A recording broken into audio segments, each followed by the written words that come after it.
Om Jananim Sharadam Devim Ramakrishnam Jagadgurum Padapadme Tayo Shritva Pranamami Muhurmuhu.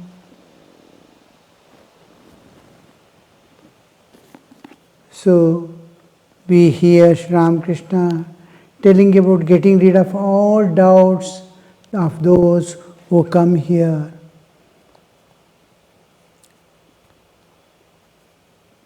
Master, those who come here must have been born with good tendencies. Is not that true?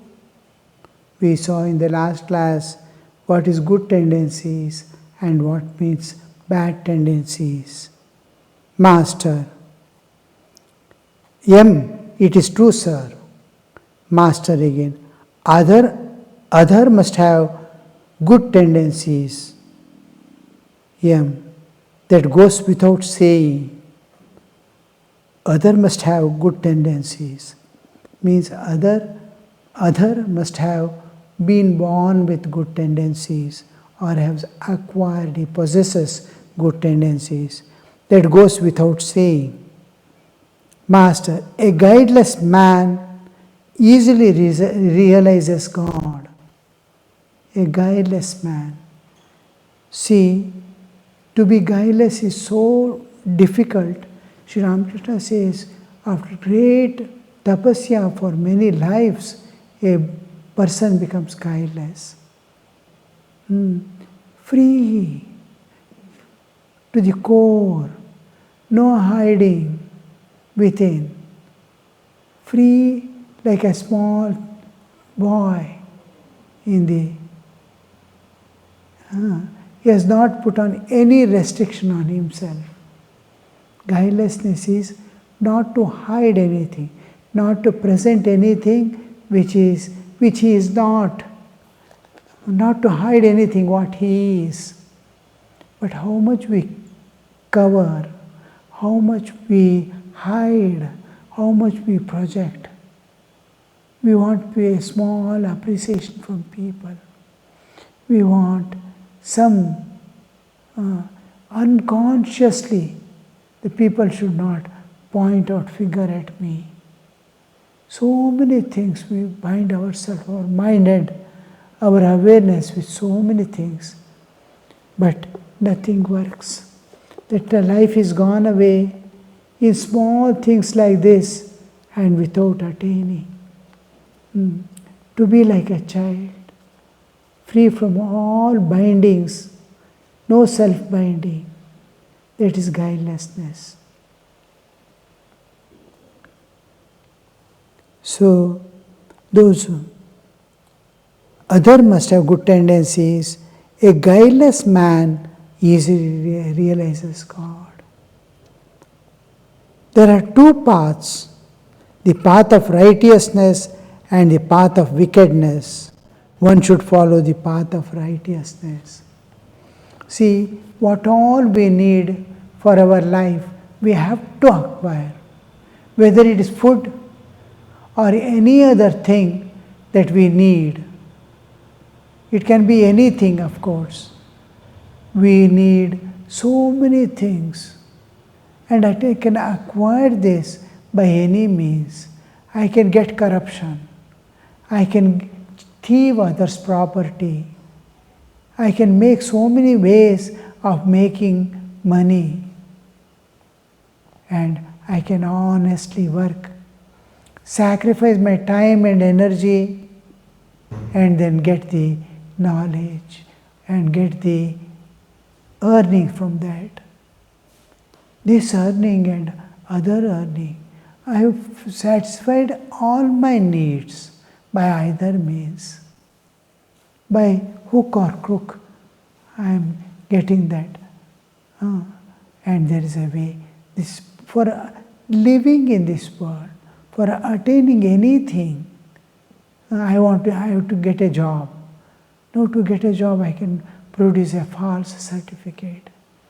I can produce genuine certificate. I may be having knowledge. I can dispose. I can display. I can expose. I can do anything. So this righteousness and the wrong way of living, unrighteous living, is there at every level of our existence in this world. The two paths are open.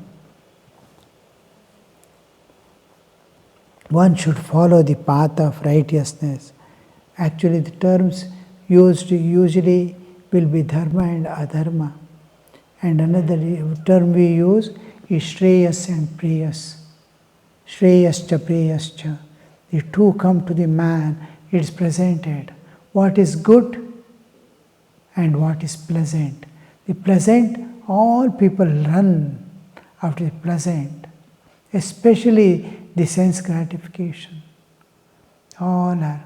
That gives momentary happiness, momentary joy, but they don't mind the series of bondages and sufferings it brings.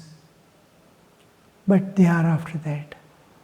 So the preyascha, shreyascha, it is very difficult to follow, but it gives eternal fruits of transcending nature forever. It is a heavy process of purification. The crust formed inside of adamants will be destroyed. It is bearing. You have to bear a lot of struggle and strivings, but in the end you will get the fruit, not momentary fruit, but eternal fruit of having transcended, eternally free. Eternally you are in the ocean of bliss. So the path of righteous dharma, path of adharma, we can say path of shreyas and path of preyas, all mean the same. One should follow the path of righteousness. That is true, sir. M is telling, that is true, sir. If a thread has single fiber sticking out, it cannot pass through the eye of a needle. Master. It is Master's own words which he is again expressing himself. That is, M is expressing. Master, if a man finds a hair in the food he is chewing, he spits out the entire morsel.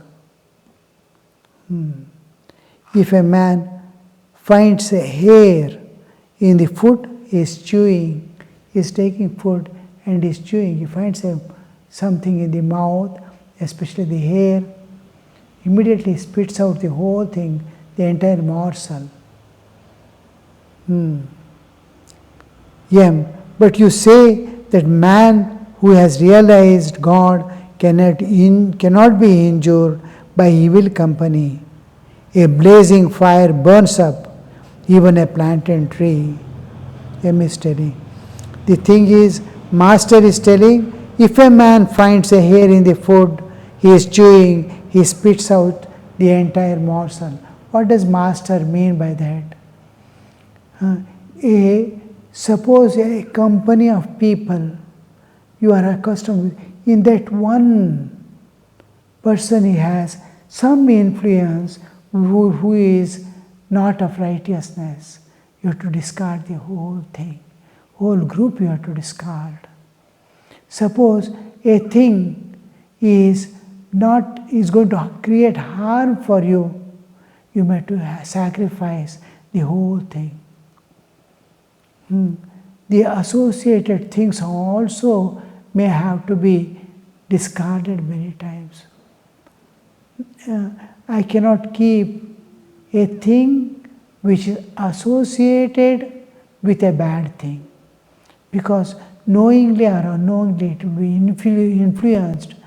Now, just like garlic container, Sri Ramakrishna used to say, constantly people keep garlic in it. The garlic within kept for a few months. If you take out the garlic also, you throw away and see, its smell doesn't go for months together, years together. The smell remains. There is no garlic, but smell is remaining.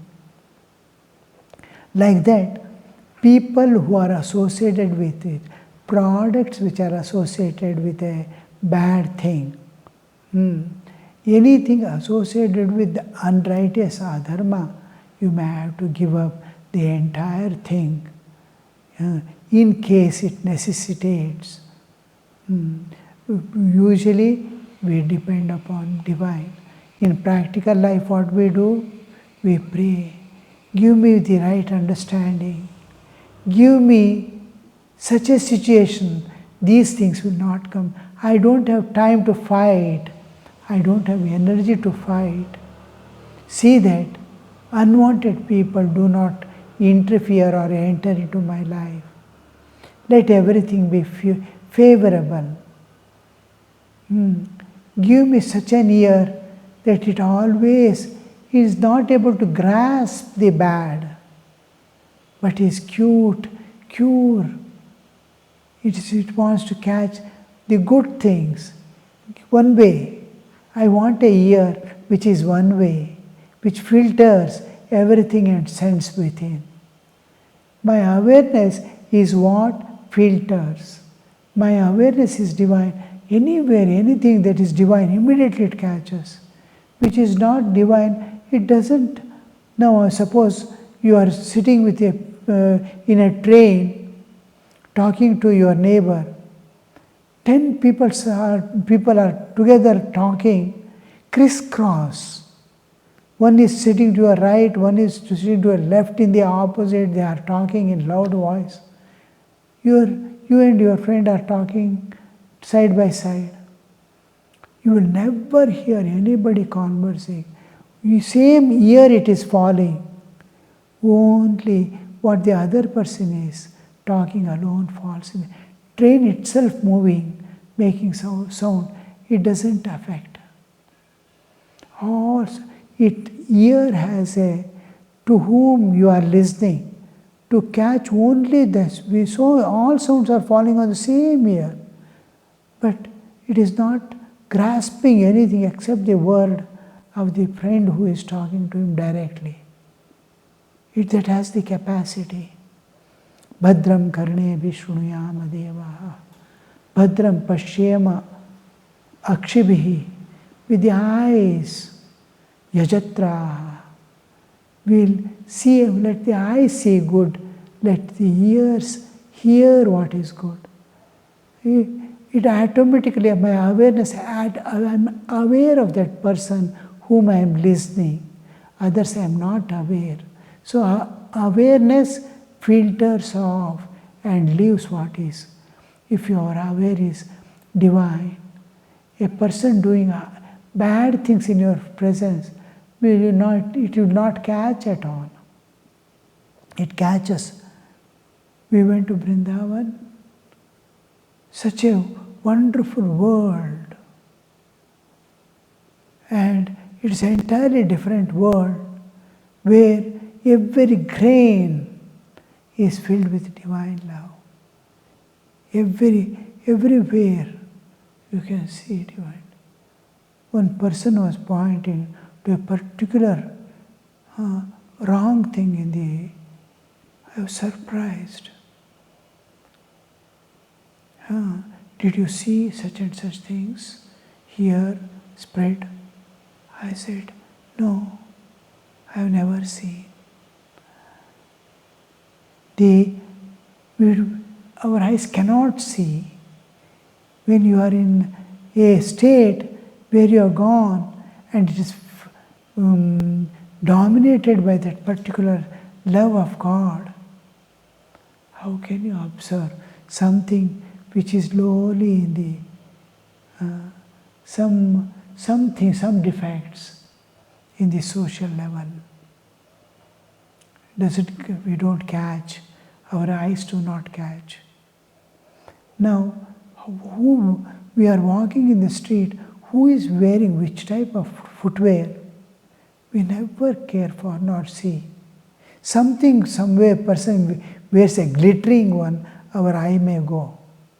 But normally, who is wearing chappal, who is wearing shoes, who is wearing what type of shoes, which company, we never see.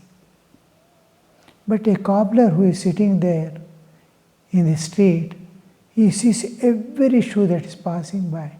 He doesn't see the person at all. He doesn't know which is the person, but what all people are wearing, what type, what is the trend, what is the fashion, everything he recognizes, except human people. What is their eyes? Now here comes the tendencies with which you are born. Good tendencies, bad tendencies.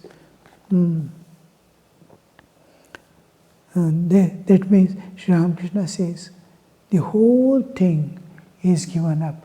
The morsel of food in the mouth, if something, a hair is there, we spit out like that. You are at peace. You are not lost anything. But the problem is solved. Now, what is renunciation? Renunciation is all that is going to be in the path of your spiritual life. What is harming you, what is obstructing you, what is making your path difficult is given up, so that your path is smooth. And then that path is made more smooth, just like in vehicle. We do the oiling to make the vehicle move smoothly without any sound. Like that, we make the path smooth. After renouncing all this, we make the path smooth with the divine love. Renunciation and divine love, they go together on the platform of jnana.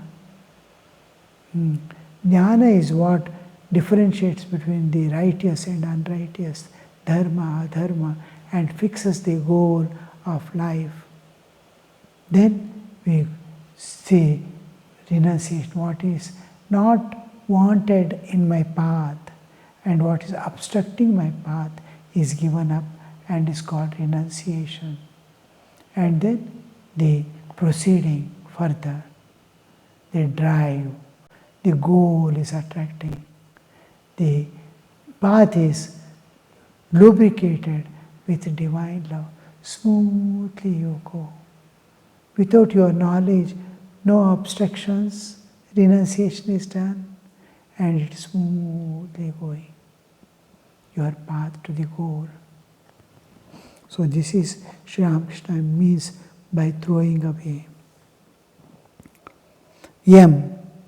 But you say the man who has realized God cannot be injured by evil company. After realization, that doesn't matter. Sri Ramakrishna is telling about those not aruruksho, muner yogam. Arurukshor muner yogam karma karanam uchyate. Yoga rudasya tasyeva shamas karana uchyate. Aruruksho, a person who is climbing up. Yogam, he has to strive. Yoga is karma yoga, action oriented. Then shama, giving up all things, giving up actions, all action, karma, giving up the karmas. Now he sits alone in contemplation. He has reached the roof. Now he has to get established. Till he reaches the roof, means smallest attraction for the world, smallest abhorrence, dislike for the world. If ragadvesha is there, he is still at lower level. He is trying to climb up. When we started climbing up, his nature is different. He is indifferent to good and bad. He is indifferent to vices and virtue. He is indifferent to people praising and blaming. He is busy in climbing. So he is attending to all duties. He is mixing with people so freely, but he is isolated from inside. Aruruksho. But he doesn't give up the work or activities or relationships or his presence with the people in the world, because he's climbing. When climbing is finished, when he reaches the last step, now Shama Karana Uchyate. Aruruksha is who is climbing. Arohana, climbing up. Aruruksha, one is desirous of. Mumukshu, moktum ichuhu. Arudhum ichuhu. Aruruksha, one who is desire of mukti. Mumukshu. So he is Aruruksha. He wants to climb up now. For him, severe activities dedicated to God is necessary. Aruruksha Munir Yogam. Yoga and Sankhya, Krishna is differentiating. Now, yoga is action done without any intention, without any selfishness or anything, just for work's sake and work for God's sake. He goes on doing all his duties in a detached state. His total detachment from all things, from fruits, from action, doership, is detached, but he is doing. This is called Nishkama Karma. He has to do the karma, but there should not be any kind of kamana, here or in future. This is called yoga in Bhagavad Gita. They call it as yoga. Now, yoga and Sankhya. Sankhya is jnana and karma. Nishkama karma and jnana. Now, Nishkama karma is done by climbing up to the roof of realization. Now, while climbing up, he needs yoga, that is Nishkama karma. He goes on doing. Each time, he is slowly becoming graded, he is becoming independent of external things. When he reaches, just like you see, when you are standing on the earth, you see the differences, even between people. But when you are climbing over a hill, when you climb to the hill level, or while going in a flight, as the flight is taking off, just a few kilometers above, all houses look alike, all people look like. There is absolutely no difference between man and woman. You cannot identify. Some small ants are moving on the earth. You cannot identify who is that, but you can see them moving. Oh, they are humans. There is no good, bad, right, wrong. All differences start there. Even man-woman difference dissolves as you climb higher. From the top, if you see, all houses look like small pebbles or small sand grains, and human small dots in the end. Where is the difference? Nothing. When you move away from the whole earth, looks like a pebble, playing pebble, children's. As you go forward, it becomes a mustard seed, and still far, not even a light year, it disappears. It is not to be seen at all. So tiny is this universe. Where are we? So differences dissolve as you start climbing up. And when you reach now, towards almost you are on the final step, one step ahead, you are inside on the platform of realization. Then all things are given up. All duties, responsibility, all type of action, even to support one's own life, is given up. This is called the Shamakarana Muchyate.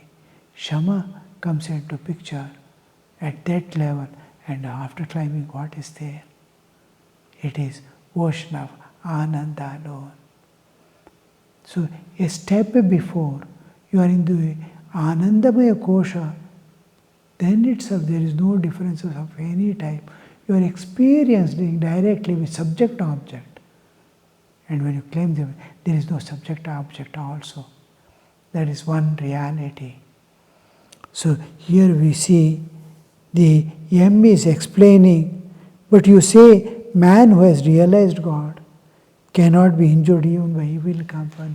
Where is evil company? Where is good company?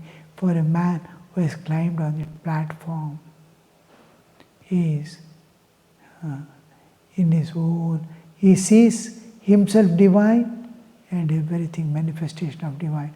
It is exactly waking up from dream. The dream world never existed even when I experienced. So that to that level, this world becomes unreal. The world that you were seeing dissolves. World that is divine remains. Everything he sees again as divine. God has become all this, like mind has become the world in the transcendental. This we see, M is commenting, but you say that man, Sri Ramakrishna is telling about Aruruksho and he is telling about the Yoga Arudasya. In June, a blazing fire burns up even plant and tree. That's the final. So here we see Sri Ramakrishna is giving so many things to us of the transcendental realm. When are we going to experience? Where is our dedication? Where are we standing now at present? How to go forward? How to reach that goal in our life is the most important part we have to contemplate upon. Yes, I am here in this state. I cannot escape. Nothing can be given up. There is nobody to help me in that path except prayers, tears, Guru's guidance. We have nothing else to climb up. Through constant awareness, with constant attitude of surrender is the path we adopt. God goes on intuiting from within how to walk, how to go, how to reach. Om Shanti Shanti Shanti Harihi Om Tat Sat Shri Ramakrishna Arpanamastu.